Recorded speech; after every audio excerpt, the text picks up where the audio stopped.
Metro Manila Division naman, magingay para smugglers. Kami pinakamabagong pamantaya sa laro. Nakamang adili na diningis na sulo. Kapag nagalababalasan na kami pananahimik at tiyak ang malilibing at patayo. Iiwanan na sunog. Trapan ng matakalin na pagkatapos sa matapakan at tawakan ng kamay. Sigurado na panganib ako nakanagkasabi. Pagdalay matuling ko ang pinadali na sabay at ang pagiging animal. Sana'y mabatid mo na. Natitiklop ka sa walo. Pag ako ang siyang nakasago, paan mo malalimang panunugat. Ang bubat ng mga litanya kung tagos di man sunulat. Sige freestylan, pagbibigyan kita. Patigas ka ba ngayon, Mikala? Lagyang ka na. Kamandag ko sa tundoy, pinaabot ko ng Las Piñas. Upang ipamukha sa mukha mo ang mga kinolekta kong pintas. Ang panlabas ko mang anyo ay sadyang pangkaraniwan. Ang ko naman para itang maramihan. Kaya sana maisip mong di mo ko kayang lampasan. Kasi alam ko, sarili ko lang ang di ko kayang pantayan. Mahiya ka naman, di mo ko katapos kitang lunurin sa duelong mala-grind time. Lakat ng mga kasama mong dun galing, re-respeto na sa blind drive.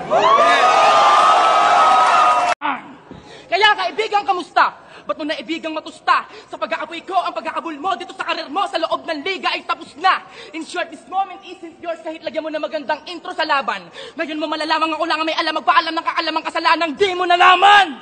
Na ang pagiging apex mo sa pagiging smugglers ko ay lubusan na nagkalayo sa mga kaya kung hindi mo expected. Kaya wag kang exaggerated, di porket di ako updated, di ako upgraded. Kaya lang.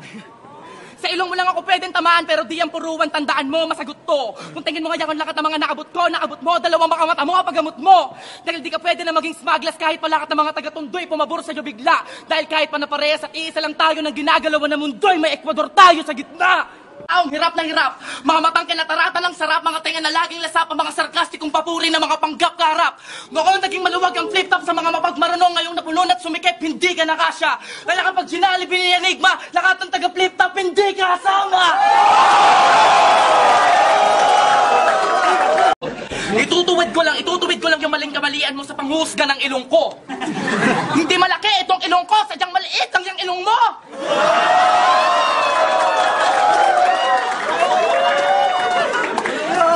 Kaya magtawag ka na ng ekstrang sandatahan, mag-text ka na sa cellphone mong Alcatel. Sa Alcatel mo, dahil walang panapat sa 00 kung dala anumang antas ng caliber mo. Ito, Shay Smugglers, Tay Miklo. Chris Brown at Soulja Boy. Inaano kayo ng ilong ko? Kung kinigina nyo, kala nyo gaganda ng ilong nyo? O sige, sabihin na natin, yung ilong ko, wala nang lunas tong ilong ko. Pero kung ito kayang ilong ko, ipasok ko sa mga butas ng ilong nyo! Ratsyada ang una namin na pagdaong ngayon sa karat ng mga taong tabong nakipagsapalaran sa apoy ng mga taong dragon. Ito ay gerang ubusan ng balang nakareserba sa mga baong kahon, kaya para kayong dalawang makikipagpalitan ng putok sa bago. Letter ka! Yung damit mo, black and red, Coca-Cola, ternong-terno sa laki ng butas ng ilong mo kasi laki ng bola. Shut up, motherfuckers! Do you know me? My name is Smugglers, to the S, to the M, to the Q, to the double G, to the L, to the A, to the Z. You're... Yo! Pwede ba magtanong? Paano nyo malalaman kung tunay o hindi ang isang kwento? Sasaliksikin nyo pa ba? Hindi na makalaga! Dahil kahit mag-imbento lang kami ng kwento, sa amin pa din ang puntos at respeto. Sapagkat sino mang Poncio Pilato, hari man o Pangulo, yuyuko kapag inutos ng barbero! Masakit na sa buns! Ito, TikTok din.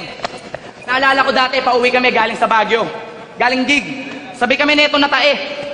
Kaya naghanap kami ng stopover para maghanap ng CR sa kalagitnaan ng gabi. Pagdating namin doon, walang tubig at tissue. Kaya sabi niya sa akin, Smug, paano tayo magugas pag-e-echas mo? Sabi ko sa kanya, bahala ka sa buhay mo, basta ako, sakripisyo ko na medyas ko. Sabay lumalis na ako ng CR kasi di ko na matiis yung amoy, grabe na sa loob. Habang iniisip ko kung paano magugas si Loco, tangina may dumaang pusa sa harap ko. Tangina, puro tayo sa likod.